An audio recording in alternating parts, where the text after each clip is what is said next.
sea superior, inferior, inferior, superior, o igual. Segundo, se ponen en contacto, sucede un fenómeno. Las asociaciones biológicas. Y eso es natural. En la naturaleza están los insectos, los árboles. En el ser humano está el hombre con la mujer. En toda actividad de vida sucede ese fenómeno. Entonces, las asociaciones biológicas son cadentes, son secuenciales, continuas, y es una forma de mantener la especie, de mantener las relaciones, pero estas relaciones también tienen comportamiento. En un matrimonio el peor comportamiento es el divorcio, los cuernitos.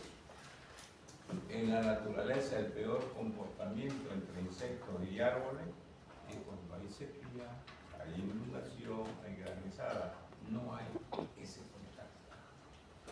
¿Ya? Y así podemos dar ejemplos de muchos microorganismos.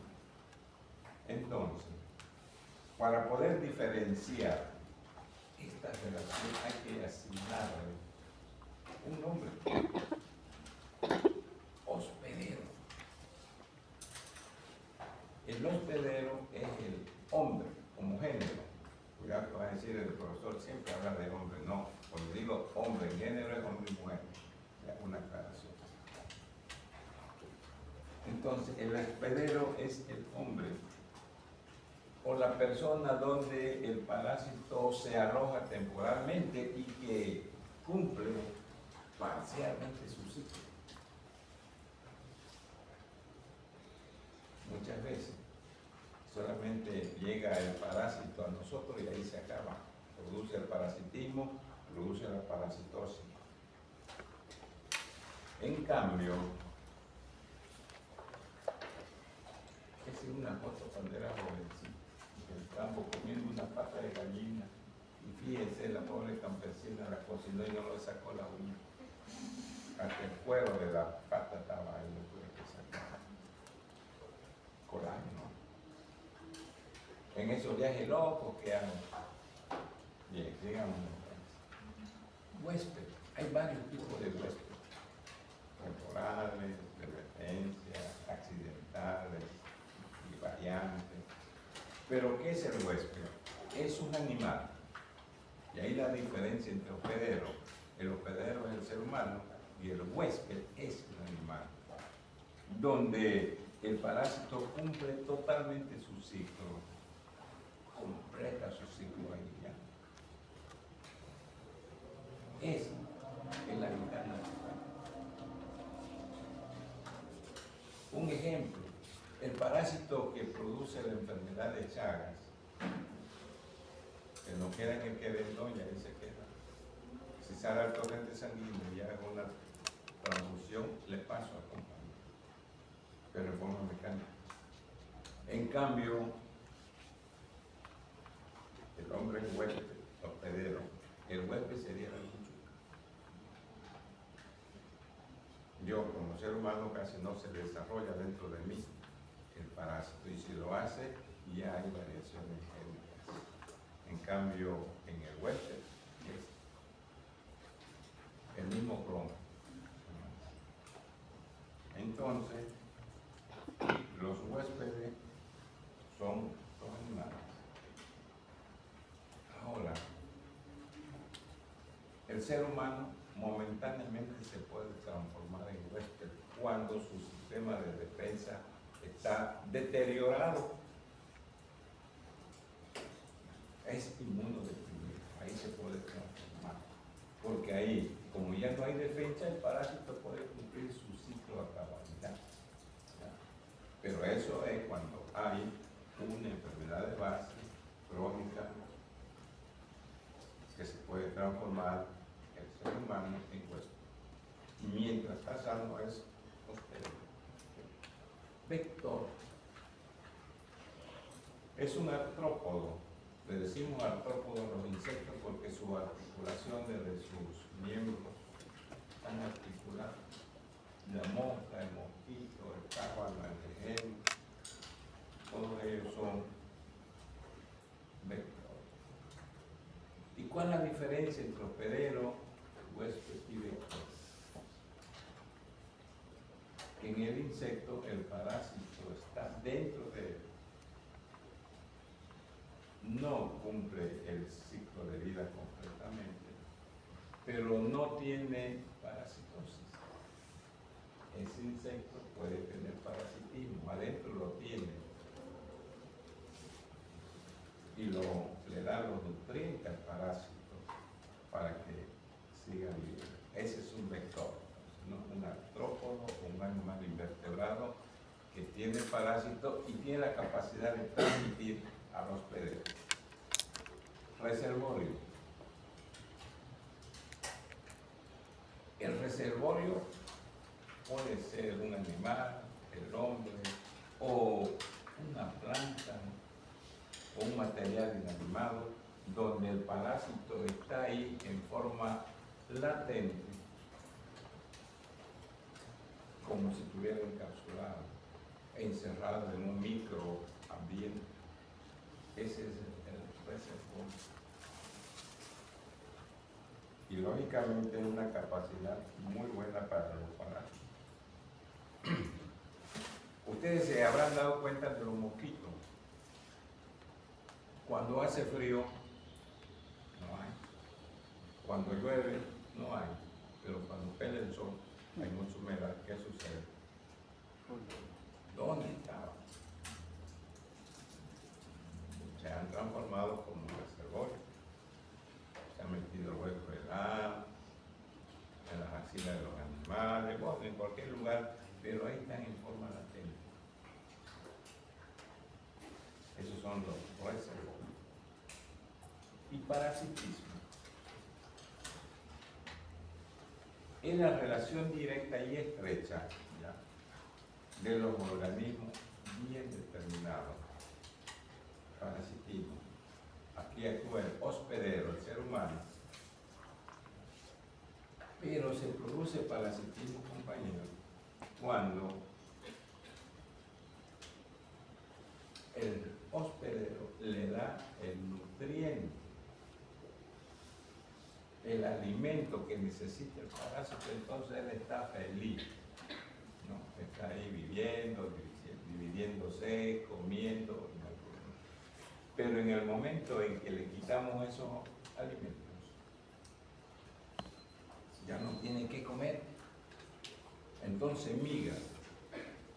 Y esa migración inicia una alteración. Generalmente comienza con un proceso inflamatorio. Y cuando se instala este proceso, ya se produce la parasitosis, es decir, la enfermedad. Entonces, una parasitosis es la ausencia de alimento que ha tenido el parásito y ha reaccionado invadiendo otro ecosistema. Por ejemplo, las amebas, todos tenemos amebas, pero rara vez nos da diarrea, porque a la ameba le gusta el almidón. El almidón es el polímero de la glucosa.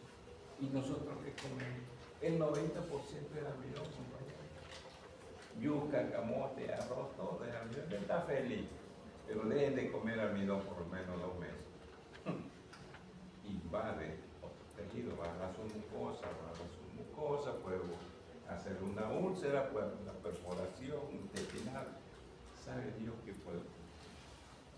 Okay. Entonces, parasitismo es cuando el parásito está dentro de nosotros y no nos causa daño porque está recibiendo una nutrición completa. Comensalismo es otra actividad. Es una relación donde subsisten ambos, parásitos y hospederos. No causan daño ni uno ni el otro. En nuestro organismo, el sistema inmune celular, los macrófagos, el sistema inmune humoral, los anticuerpos, no le hacen nada. Y el parásito a nosotros no nos hace nada. Entonces estamos en una ayuda alimenticia y de protección. Y tenemos un comensalismo. Ahí me estaba comiendo una ollada de locos, de gallinas criollas en el campo. Yo le dije a la señora que me dé la olla, porque estaba sirviendo el plato desechable a los alumnos. Y cuando yo lo veo, una uña casi de medio centímetro, debajo negro, y metía la uña a la sopa. Y así le servieron. No, déme la olla. Por ahí se había tirado un traje de poto y pescadismo, ¿no? Bien, sigamos. Mutualismo es otra relación que tienen los parásitos donde uno de ellos obtiene un beneficio. Y como ese beneficio hay compensación al parásito. Eso es un mutualismo. La simbiosis, aquí es grave. En nosotros los seres humanos puede haber temporalmente una simbiosis dependiendo del carácter del humano. El matrimonio. Una vez se unen, están felices y contentos. Pero si se los separa, se divorcian, ya hay, ¿no?, efectos colaterales. Entonces sucede en el matrimonio, en los árboles y en los parásitos también. Puede suceder. Fíjense usted que vamos a estudiar un parásito que las Miss Universo lo utilizan para tener esa figura y no pasarse de los 2 gramos que exige el concurso internacional, que lo vamos a estudiar. Hay una especialidad dedicada a eso en parasitología. Las chicas hermosas se le mete el parásito y lo va seleccionando qué es lo que va a consumir. Y vamos a discutirlo, eso sí es verdad. Especialmente para las compañeras que están un poquito lindotas. No digo como una lavadora, no cuadrada. Infección.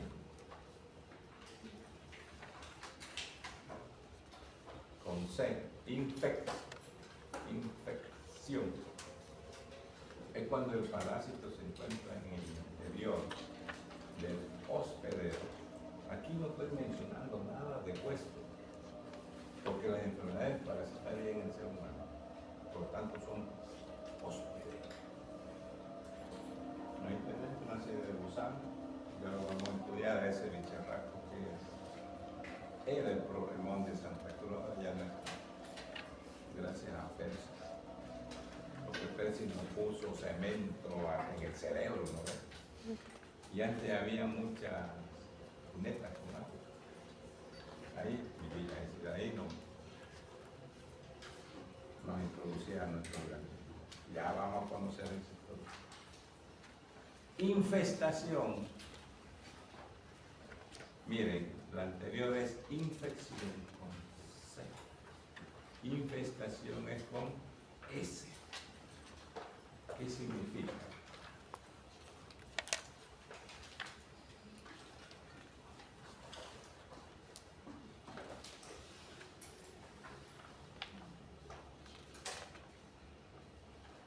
Eso es infestación. Infección dentro, infestación fuera.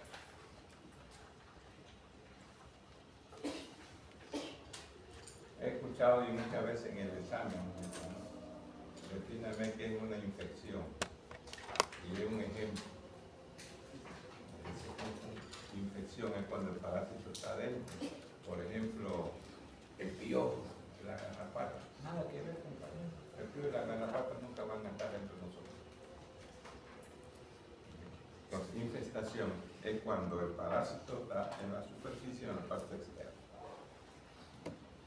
Enfermedad parasitaria.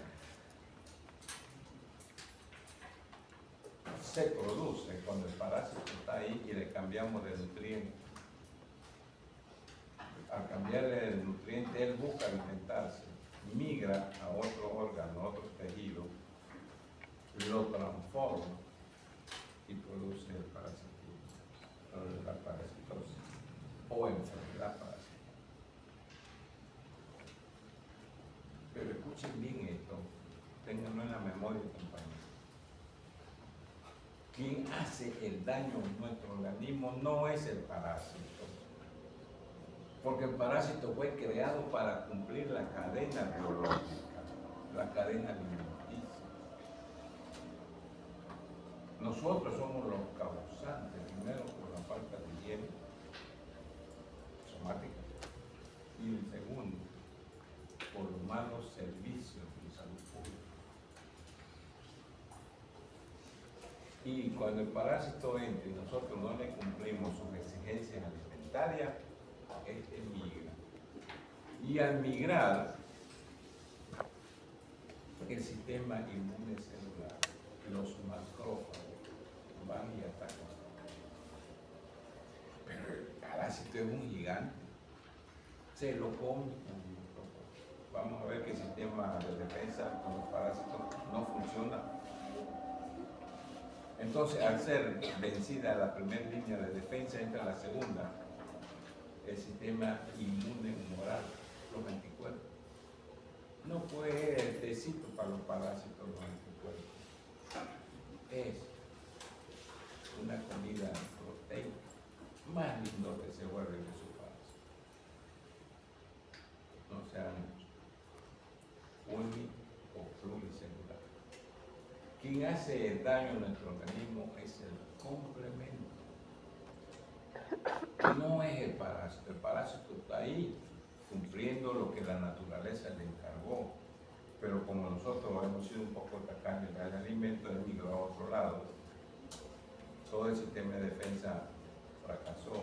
Entonces viene el complemento de esas 13 proteínas que se unen y destruyen lo propio y lo no propio.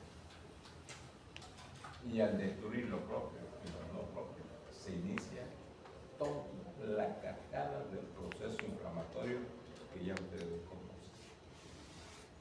Por lo tanto, todos estos daños que hace el parásito cuando se aloja, quien lo inicia es el complemento.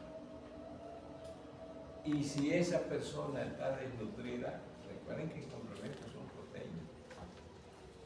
Imagínense un desnutrido, ¿será que va a tener suficiente complemento, suficiente macrófago, suficiente anticuerpos?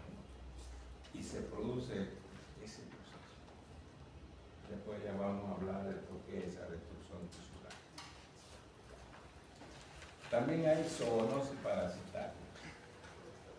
Esto ocurre, la zoonosis parasitaria, cuando el parásito de un animal convive con nosotros. Y le voy a contar una experiencia, una anécdota. Cuando yo recién ingresé al Hospital Universitario Japonés, encontramos leishmania por los narcotraficantes, encontramos malaria por los pescadores y cazadores, y así durante 15, 20 años, esa era la secuencia de la parasitosis tisular. Y de repente nos aparece otro parásito similar a la malaria, al plasmón, la babesia.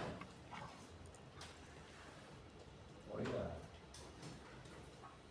a mí mi maestro en el pregrado y posteriormente en el posgrado me dijeron que la babesia nunca iba a infectar al ser humano. Y cuando acordamos el hospital japonés, llené una temporada de babesia, porque la babesia se transmite del caballo, de la vaca, del burro, de un animal herbívoro a través de la garrapata. Claro. Y hubo en Santa Cruz una temporada que todo el mundo criaba el caballo. En el campesinado hay hartos burros, hay vacas. Entonces ese parásito que es un coccidio necesita vivir dentro de una célula, en este caso el eritrocito, un glóbulo rojo, infectaba al ser humano. Se nos complicó. Llamo al doctor Urgel, que es el parasitólogo de ahí, de ese metro. Era porque ya se jubiló. Y le digo, oiga doctor, yo tengo estas cosas que no sé. Yo te iba a preguntar, claro, él hizo su especialidad hace 40, 50 años atrás, pero yo había hecho 20 años más adelante que él. Y claro, él pensaba que yo estaba actualizado. Pero nadie me enseñó. Ni el profesor Sachio Miura, que fue mi maestro, eso que es una enciclopedia, me dijo que la babesia nunca iba a parasitar ese parásito. Y ahí ahora es como, es una zoonosis parasital. Y bueno, le voy a tirar otro ejemplo para que ustedes vean cómo la ciencia, cómo el ecosistema, cómo todo evoluciona. Yo en la facultad no aprendí, no leí el Vibrio cólera en bacteriología. No lo leí, apenas el título sabía que era el Vibrio cólera. Porque nuestra maestra nos dijo, bueno jóvenes, vamos a hablar Vibrio cólera, no tenemos el nombre porque en Bolivia nunca va a haber. Porque para su mecanismo de contagio necesita el mar, barco y agua salada. Y como Bolivia me hace toda la vida como es, nunca pensamos que un día de ello viene la orden del CEDE, Cuellar y La Fuente se van para Quirusí. Allá se instaló el primer problema de esta diarrea en carne. ¿Por qué? Porque en el tiempo de Fujimori, presidente del Perú, los baqueteó a todos los comunistas y izquierdistas, y uno de ellos se vino por el Titicaca, llegó a ese pueblito y tenía el Vibrio cólera. Y cuando llegamos allá, lo mismo que al doctor Lafuente, no sabíamos, o sea, lo que habíamos leído una o dos veces que no lo estudiamos. Vibrio cólera, una diarrea enferma. Se contagió allá y acordamos una semana todo Santa Cruz teníamos. El hospital japonés 500 camas se mandaron a hacer para todos los cagones. Una de campaña y en la mitad un hueco y debajo un baño. Porque más se tardaba en hidratarlo que el tipo en eliminar.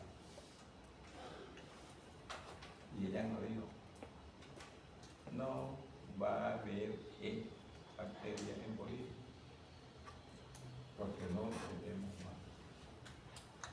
Y yo antes también enseñaba parásitos. Nunca vamos a tener babesia. Ahora con lo que ha hecho Percy, meter cemento a todos lados, ya la garrapata le cuesta subir. Los criaderos de herbívoros ya están más controlados, pero de vez en cuando aparece una babesia. La leishmania es otro. Ahora está de moda porque todo narcotraficante llega con leishmania.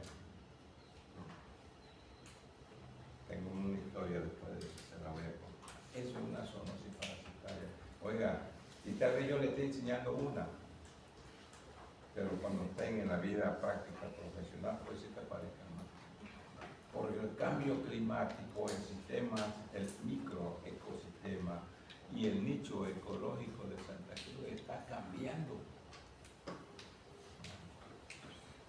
Yo me acuerdo que en la Villa 1 de Mayo ya íbamos a cazar palomitas porque habían altos árboles, ahora es una ciudad. Me acuerdo que íbamos a Monteroyo a cazar fieras, ¿viste? Los tigres, zorros. Ahora es un pueblo, ¿no? Pero todo está cambiando. Ahora Santa Cruz se une con La Guardia, con Guarne, con Portocay. Y es la ansia de expansión del ser humano. Entonces van a aparecer posiblemente muchos más parásitos de lo que yo le estoy indicando aquí. Pero se van a hacer recuerdos, como yo me estoy acordando de mi profesora de bacteriología con el Vibrio Fodder. Bien, tropismo. Compañero, todos tenemos tropismo, que es un taxismo. Fíjense acá en la primera, la mevitolítica.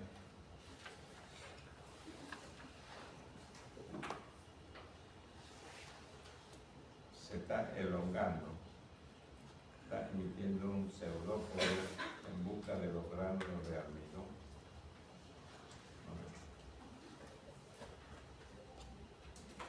Esta es la mevacol en busca de algún nutriente de la materia fecal. Entonces, ¿qué es tropismo? El tropismo puede ser positivo y negativo, que es la atracción que tienen los parásitos sobre algo que le gusta. Y es negativo cuando no le gusta esa cosa. Por ejemplo, nosotros tenemos un tropismo respecto al sol. Si yo me voy a una sombra, ¿qué tipo de tropismo es? Positivo. Y si es negativo es porque no nos gusta. ¿Será que nos vamos a solear en la cancha todo el día?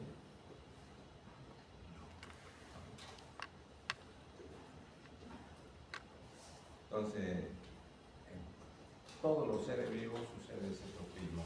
Y está clasificado los parásitos de vida libre, 0% dependiente. Tenemos los parásitos del 50% dependientes, los facultativos, que pueden estar en un estado aeróbico o anaeróbico, y lo que necesitan sí o sí estar dentro de un ser humano. Entonces, el tropismo es la capacidad que tiene el parásito de protegerse. Y generalmente se asigna como 0.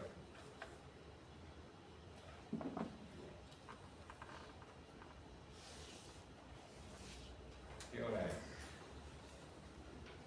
7:57. ¿Ah? 7:57. Me falta media hora. Es que no le he charlado mucho el año pasado, hasta aquí nomás pasaron hoy. Pero sigamos.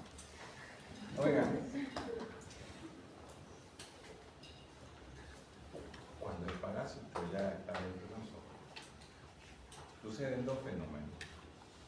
La presencia del parásito en nuestro organismo, hay periodo parasitológico, y su acción que hace el parásito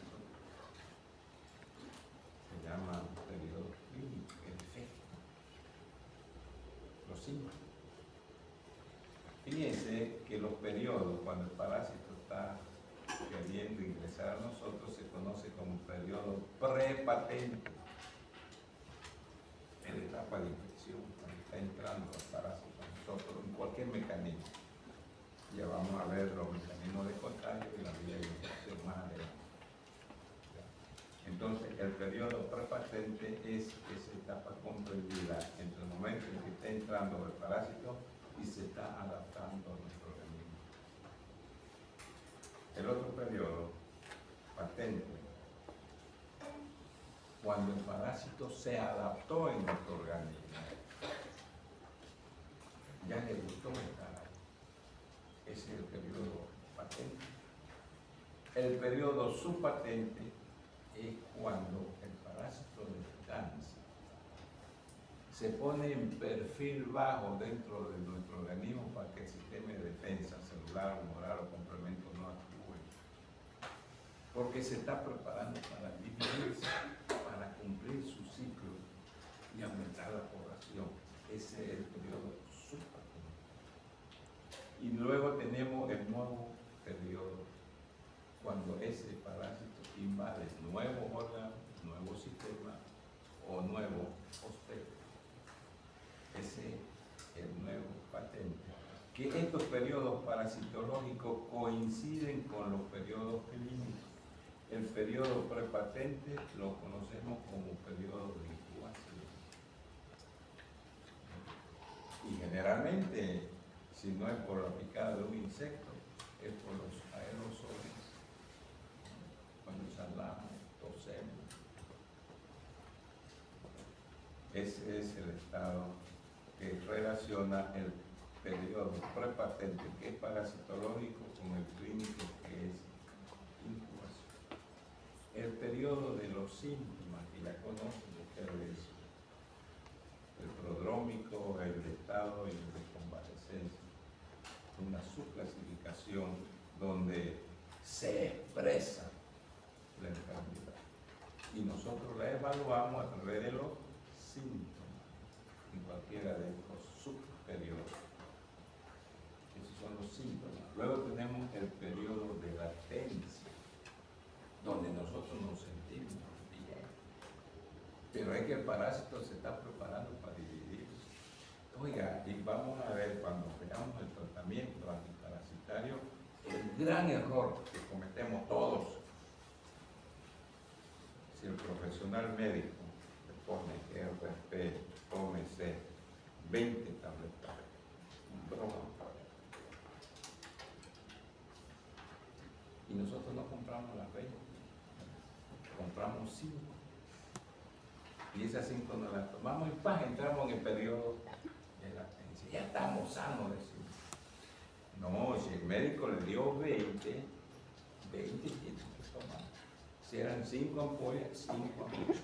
Y la gente está acostumbrada, cuando entran al periodo de latencia, creen que están sanos. Y de ahí vuelve, ahí sí ya vuelve la recidiva o la recaída, porque vienen con mayor fuerza, más potencia y van y se quejan en el hospital, en la clínica, en el consultorio. Usted me dio este medicamento, me curó 2 días y mire cómo estoy enfermo. Porque no le explicamos que cuando, y recuerden, el parásito es un animal, es una planta, es una molécula. Un parásito, una bacteria y un virus. Y hay que explicarle que los periodos que tiene el parásito van a coincidir con los clínicos.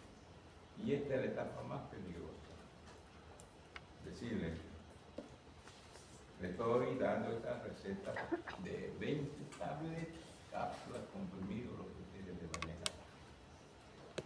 Pero la va a comprar todita y la va a terminar. Ese es el tratamiento, porque así dicen los protocolos de farmacología, así dicen los protocolos de tratamiento de cualquier afección que tenga. Entonces ese es un gran error que comete nuestra población. Y cuando acordamos ya tenemos eso.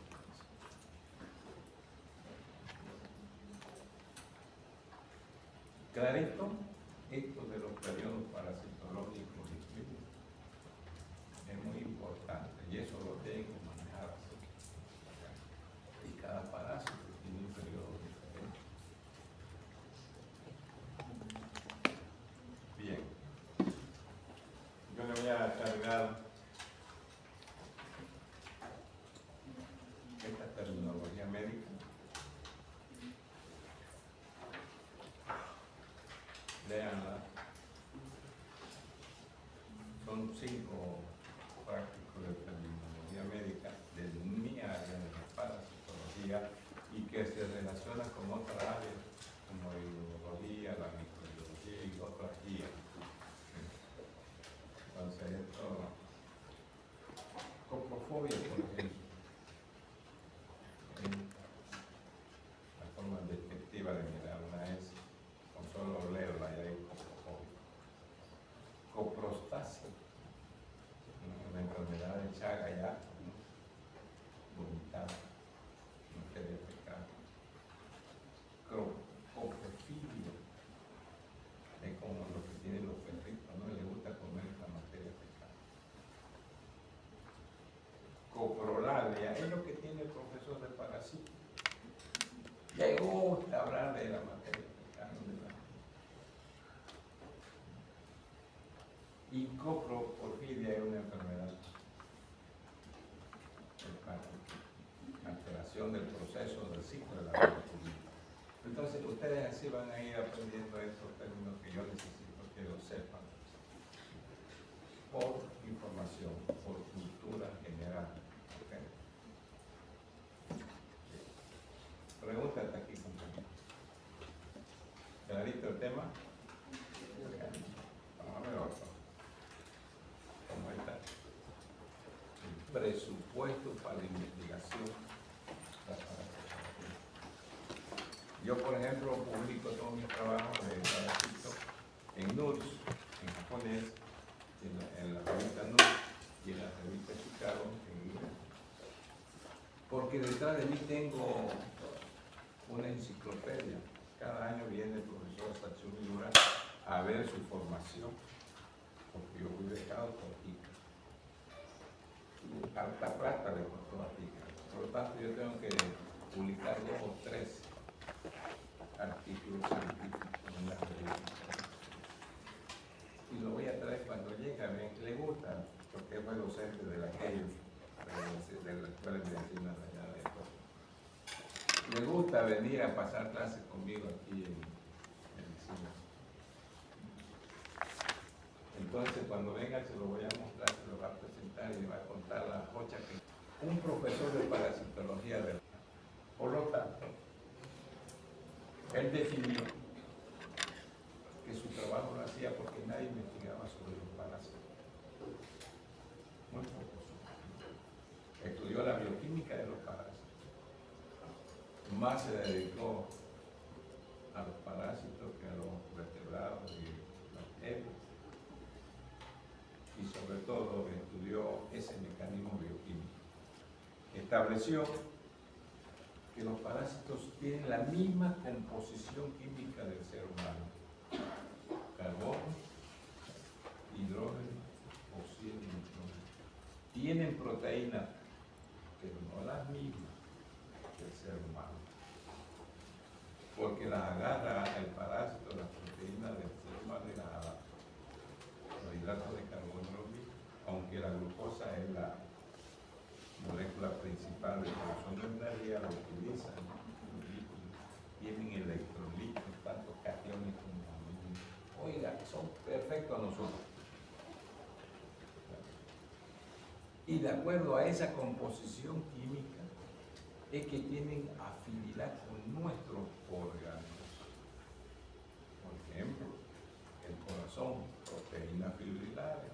A mí me gusta vivir el Trypanosoma cruzi porque tiene esa su composición química y es de esas proteínas fibrilares. El cisticerco, que se transforma en neurocisticerco, que vive en el cerro, es animalitos gorditos, llenos de grasas, de lípidos.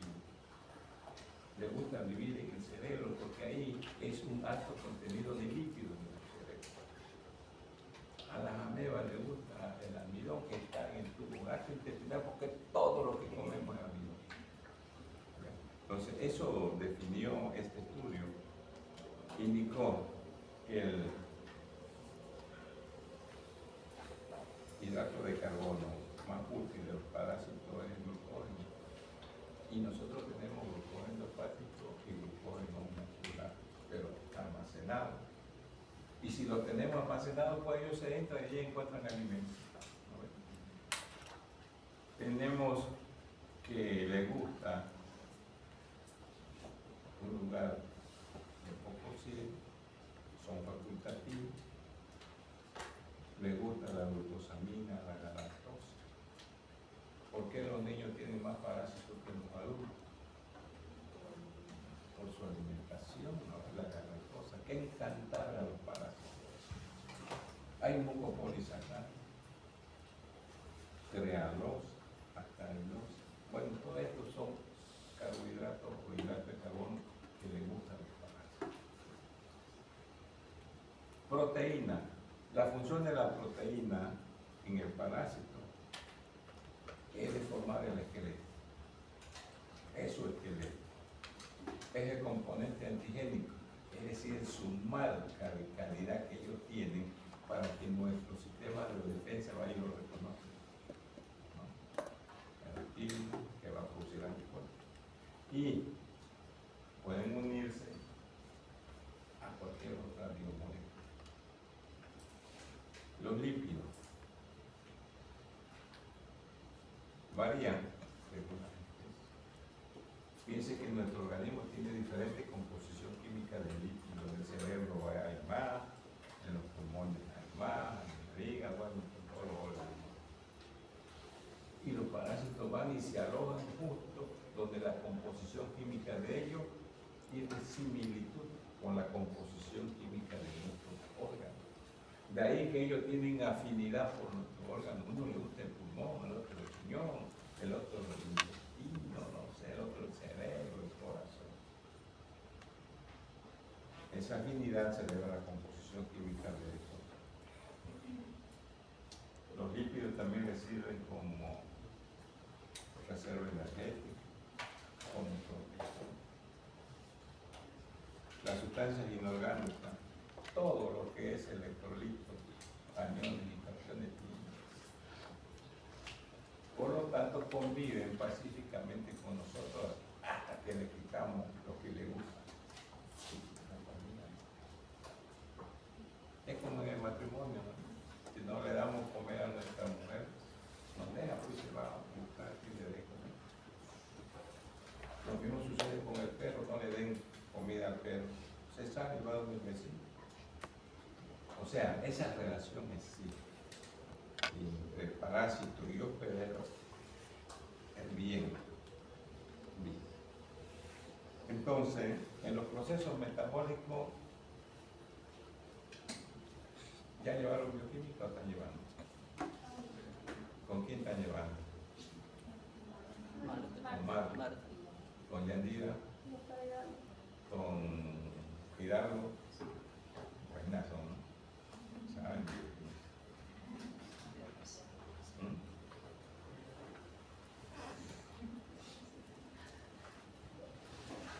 La doctora Hidalgo fue mi alumna en medicina, ella estudió medicina. Y yo antes enseñaba bioquímica, pues te enseño en otra carrera. Pero dejé bioquímica porque tenía muchas horas. Me iba a volver loco. Martita fue mi alumna.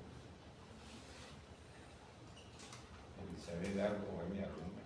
Ya ella era PhD, pero de medicina. Y le gustaba como yo explicaba, así la ocurrencia que yo le hablo. De vez en cuando una palabra media sutil, pero grasa le meto para que despierten, porque ya se están durmiendo. Así que yo creo que esto también le va a pasar. Ya, ¿por dónde van en bioquímica? ¿Entrar al metabolismo, carbohidratos? ¿No? Sigamos entonces, ya saben, ¿no? Pregúntenle cómo era Cuella cuando fue su profesor. Yo dejé bioquímica que me enseñan porque yo tenía mucha hora. Pero me gusta enseñar. Bien, entonces los carbohidratos, como saben ustedes, en la bioquímica, producción de energía, hay procesos anaeróbico y aeróbico. Aeróbico en la glucólisis, anaeróbico en el ciclo de Krebs. Todo lo que consumimos se traduce en agua y CO2. Bien, aquí esto me gusta. Fíjense la capacidad desde el punto de vista bioquímico que han tenido los parásitos. Vean, el transporte de electrones significa respiración celular. Compañeros, el hombre no respira. Quien respira es la célula. Porque nosotros inspiramos, exhalamos. ¿Y por qué oxígeno? Porque el oxígeno, ese átomo en su última configuración electrónica, tiene un par de electrones, que es energía que le gusta regalarlo. Le es más fácil regalarlo a ese par de electrones que ganar 3 o 4 pares de electrones en más cantidad. Por lo tanto, esa transferencia de electrones se llama respiración celular. La célula es la que respira y no consume oxígeno, consume electrones. Y la pérdida de electrones es una oxidación. ¿Qué es lo que nos pasa cuando nosotros comemos? Todo lo que comemos entra a procesos redox. Se oxida, se oxida, se oxida. Porque es pérdida de electrones, necesitamos energía. Bueno, entre este proceso así de respiración, hay procesos de defensa. Veamos el más importante, el uso de la hemoproteína llamada citocromo.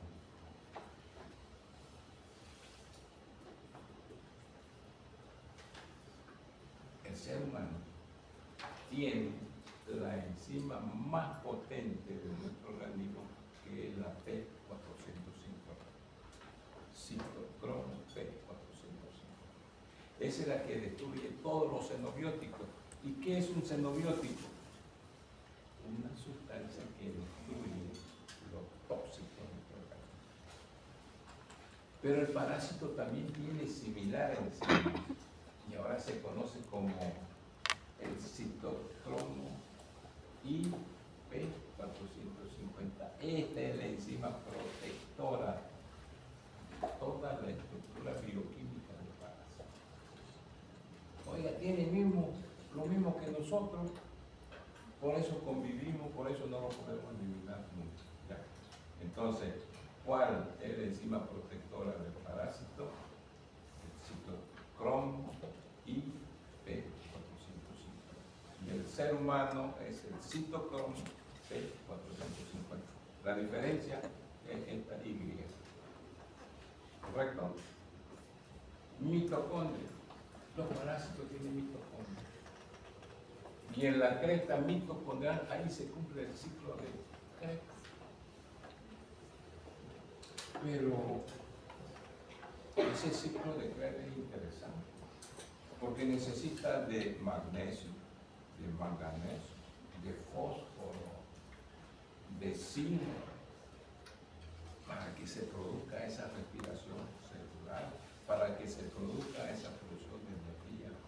En esta mitocondria se produce energía más potente que la bomba atómica de Nagasaki. Si la bomba de Nagasaki y Hiroshima cada uno tenía 5 megatones, la mitocondria en 24 horas produce 10 megatones de energía química, no radiante como la bomba. Oiga, como una partícula tan pequeñita que está dentro de la célula produce energía para que nosotros andemos, hagamos el amor, estén ahí sentadas concentrándose con toda la fuerza y la potencia cerebral para correr, para huir. Una partícula tan pequeñita va a mover 70, 0, 120 kilos para correr y andar. Claro, la suma de todas las mitocondrias produce hasta 10 megatones de energía química, como las 2 bombas atómicas que lanzaron en Japón. Mucho, pero muchas cosas en nuestro organismo. Así como tenemos esto, los parásitos también tienen lo mismo, por eso conviven con nosotros. La glucosa es el consumo de oxígeno y glucosa en el torrente sanguíneo de esas células milagrosas llamadas eritrocitos y leucocitos. Y entre medio hay un chimoso conchero llamada plaqueta. A ver.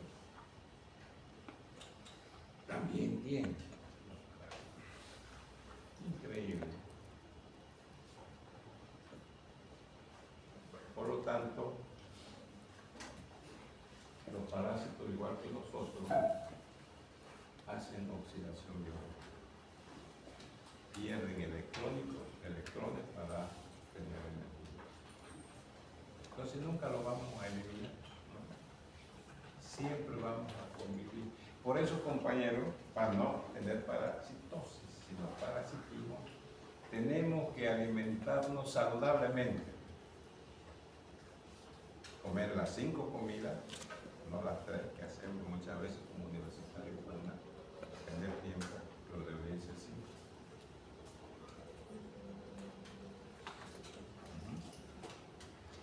Y debemos hacer dieta. Dieta significa comer lo que necesitamos en los 5 tiempos de alimentación. Nosotros no hacemos dieta. Para algunos hacen inanición. Inanición es eso, no comer. Pero dieta es comer lo que necesita nuestro organismo 5 veces al día. Nosotros no nos alimentamos saludablemente. Tragamos. Deberíamos de comer 100 gramos de carbohidratos 24 horas. Pero nos vamos a la pollería en la noche. Arroz, yuca, fideo, no sé qué más vaya. 500 gramos. Y crecemos para un lado. Y muchas veces al parásito le molesta el exceso de sus nutrientes. Y como hay muchos nutrientes, se acobarda pues, y migra a otro lado. Y toda migración parasitaria, por defecto o exceso de nutrientes, el parásito va a producir parasitosis. Por lo tanto, tenemos que comer saludablemente. Bueno, reeducámonos los 5. Pero no nos olvidemos este fenómeno del cortisol, compañeros. El cortisol se activa después de 2 horas que nosotros nos despertamos. Si yo me despierto a las 6 de la mañana, a las 8 se activa. Por lo tanto, mi primer nutriente o alimento, para que los parásitos estén tranquilos, tenemos que comernos desde las 6 hasta las 8 de la mañana. Porque eso se va a ir a dirigir al ciclo metabólico, a la glucólisis, al ciclo de Krebs, para producir energía. Pero si comemos después de las 8, esta hormonita que acabo de indicarles, va a transformar todo lo que comamos en lípido. Eso hace el cortisol. Por lo tanto, si no toman su desayuno, salen ahorita de clase, ya han pasado más de 2 horas que ustedes deberían de comer. Lo que van a comer de aquí en adelante, todo se va a transformar en grasa por la actividad del cortisol. Y lógicamente esa grasa va a molestar al parásito porque tiene por demás. Lo van a agitar a su pobre parásito. ¿Está clarito? Entonces ya saben. Mejor no coman nada hasta mediodía para que el cortisol no le haga una mala pasada. ¿Está claro el tema? Bien. Por último, compañeros, al final, todos tienen lo mismo.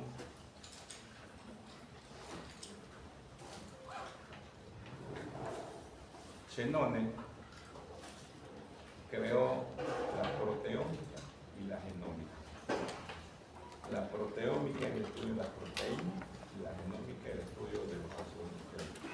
Gracias a él tenemos muchos diagnósticos que más adelante vamos a estar